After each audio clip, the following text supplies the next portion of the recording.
el zapotillo y el diluvio que viene, el tema que tocamos hoy aquí en Ruta 44. Antonio Gómez Reina, 3 gobernadores panistas tienen mucho que ver en la historia del zapotillo. Uno de ellos es Emilio González Márquez, otro Alberto Cárdenas Jiménez y el otro Vicente Fox, que después se convirtió en presidente de la República, con esos convenios de reparto de agua del Río Verde. Sí, mira, en la Universidad de Guadalajara hemos luchado por mantener los sistemas hídricos y los acuerdos y convenios que deben de existir lo más naturales que se puedan. Porque pues, el trabajo del científico es entender a la naturaleza, porque cuando la alteras, todos perdemos. Hay que recordar que nosotros estuvimos peleando por los trasvases del río Lerma y teníamos ahí el problema de que el lago de Chapala tuvo menos agua que lo que era la presa de Solís. Y cuando se nos dijo que se iban a hacer los trasvases después de las presiones, pues sí hicieron los trasvases, pero los mandaron a Yuriria, o sea, los mandaron a un lago, no lo mandaron al lago de Chapala. A la hora que nosotros empezamos otra vez a hacer presión y a exigir lo que realmente se tenía que hacer, pues nos dijeron que no se podía medir en la entrada del lago de Chapala, que porque había una serie de fallas técnicas y de hurtos de agua. Por tal motivo, esto no funciona. Pero a partir de la fecha de que entra Alberto Cárdenas, empieza a haber una serie de incongruencias dentro de los consejos de cuenca. ¿Y qué es lo que sucede? Pues que no se empieza a defender el agua de Jalisco y se empiezan a hacer una serie de acuerdos en lo personal, en donde los acuerdos internacionales o los acuerdos nacionales que existían, que establece que cada cuenca va a tener, de acuerdo a su superficie que pase, el porcentaje de agua, pero eso tiene que ser repartido después de las lluvias. Después de que veas qué cantidad de agua tienes, sabes que te vas a repartir, y muchos de esos consejos, esos acuerdos, se hacían previos a las lluvias, entonces allí pasaban ellos arriba de la naturaleza. Y empezamos a ver una serie de incongruencias. ¿Te recordás una vez que se hicieron unos bordos cerca de Ocotlán para que el agua no entrara al lago de Chapala y se desviara al Santiago, para poder medir los aforos, para poder hacer una presa que se llamaba Arcediano? Y en esa ocasión se inundó Ocotlán. Y tuvo que presentarse el DN3 y el ejército volar los bordos para que pudiera pasar esta agua. Pero resulta que todos estos modelos se siguen repitiendo, y se siguen repitiendo, pero ya por intereses no técnicos, sino intereses políticos y económicos, que muchas veces se les olvida lo que va a pasar o lo que va a suceder. El caso específico de aquí es que esperemos que llueva mucho. Esperemos, ¿cómo que esperemos? O sea, tenemos que ver qué es lo que está pasando a nivel mundial que nos va a impactar. Jalisco no puede quedar fuera de lo que es el calentamiento global, no puede quedar sobre las predicciones y proyecciones científicas que están haciendo. Acuérdate de algunas de las puntadas. Un día hice una predicción 15 días antes que iba a haber la tormenta que se iba a acabar Jalisco y Guadalajara. Hasta se compró un radar para saber de las tormentas que se aproximaban. ¿Y qué pasó? Pues que es una hora de pienso, creo, se me ocurre, que eso se llama pseudoconocimiento. El conocimiento científico está bien definido y el factor de error es muy pequeño. Aquí lo que tenemos que hacer es, ya hay una predicción, tenemos artículos científicos publicados y todas las proyecciones indican a que va a haber problemas de crisis de agua en esta zona. Si esta crisis la vas a incrementar o la vas a acelerar, pues más pronto vas a destruir esta zona.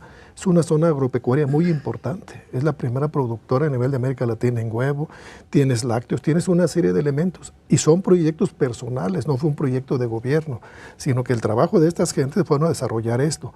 Entonces, ¿cómo agarras aguas y los pasas a León con unos intereses hasta cierto punto económicos para dárselos a una empresa? O sea, en vez de que trates de buscar cómo vamos a desarrollar este polo de intereses que existen en toda la zona. Yo creo que uno de los puntos básicos aquí es que ya no estamos ante un problema nomás técnico, ni problema político, ni social. O sea, aquí se está desarrollando mucho la incongruencia social. Ya es un problema de otra índole, ya no es hay que calcular cuántos metros cúbicos pasan, cuánto es el aforo, cuál es la precipitación, sino qué está pasando con la población. Claro. Guillermo Márquez mencionaba al doctor Gómez Reina respecto al negocio.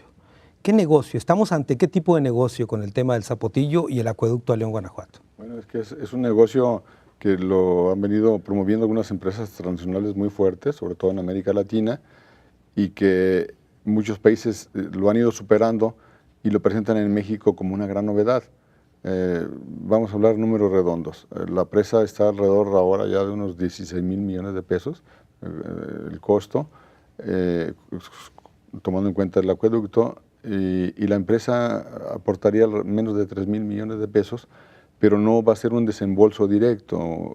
Eso va a utilizar el Fondo de Retiro de los Mexicanos para hacer ese negocio. O sea, no es unas divisas que van a ingresar a México, ni mucho menos. Entonces, desde ese punto de vista, no hay una mejoría ni financiera para México, mucho menos para la región. ¿Qué pasa? Bueno, se apropian de un recurso vital, que es el agua, y se supone de seguridad nacional, y ellos van a marcar el destino y el ritmo en esa región. ¿Ellos van a vender el agua a los productores, los que necesiten el agua? El campo está afuera, para ellos no les interesa el campo. Para ellos la región de los Altos, y lo decimos, la ven como una batea en la que va a caer y escurrir el agua, se va a una olla, le ponen un gran popote y se la llevan a vender.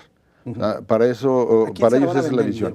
En el caso de Abengoa, pues ya tienen la concesión con León, Guanajuato, y también le decimos que si ayudarle a la gente de León es venderle el agua con los precios que lo tienen considerados. Hay un estudio de evaluación o actualización de la evaluación socioeconómica en 2011 que está hablando de alrededor de 18 pesos vendida el agua en bloque, más las fugas que tiene alrededor del 50% en Guanajuato, significa que le va a llegar a la gente en sus casas de 35 o 40 pesos en el mejor de los casos.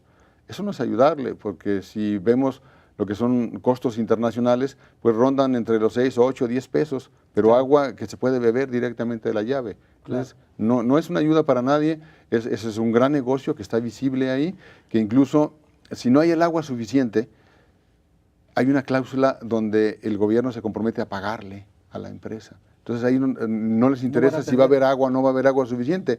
Ellos ya tienen garantizado un negocio en el que no invierte nada. De acuerdo, es lo que te iba a preguntar, Guillermo. Estamos entonces ante un negocio que ha sido auspiciado por el gobierno federal con recursos públicos para que un particular haga, pues digamos, las ganancias, ¿no? Favorecido. Yo le preguntaría a alguien que tenga su negocio si el gobierno le provee la materia prima, los equipos, y le garantiza a los clientes y le da la garantía además que no va a perder. Claro. Entonces... Muy bien. Padre, ¿qué acciones concretas en este punto en el que están de la lucha entre Macapulina, Cacico y Palmarejo todavía tienen pendientes por realizar? Bueno, en primer lugar, sostener el que el municipio de Cañadas no ha otorgado el cambio de uso de suelo para una cortina de 105 metros. Entonces creemos que también ahí se tiene que respetar la autonomía del municipio. Además está una resolución de la Corte en ese sentido también. Además también la resolución de la Suprema Corte de Justicia. Y por otra parte la decisión de los habitantes de que sí un gran porcentaje seguiremos ahí trabajando y desarrollando la comunidad. Y además tenemos como tarea también pues seguir socializando este problema, que el pueblo de Jalisco tome conciencia de que el afectado no solamente son los pueblos que se inundarían, sino también todos los pueblos que se secarían, todos los pueblos que se quedarían sin agua. En esto es lo que hemos llamado nosotros la regionalización de este trabajo, que tomemos conciencia y hacer un llamado también a los políticos a que tomen conciencia de que pues este sistema que ellos están proponiendo de que el agua se convierta en mercancía y privatizarla, pues no es algo que sea democrático. Prácticamente estamos como sometidos a un imperialismo en donde los políticos de manera vertical están tomando decisiones que deberíamos tomar entre todos. Claro, deberían de consultar a la población. Muy bien, el tiempo se va volando, tenemos que hacer la última pausa y regresamos a las conclusiones sobre este tema.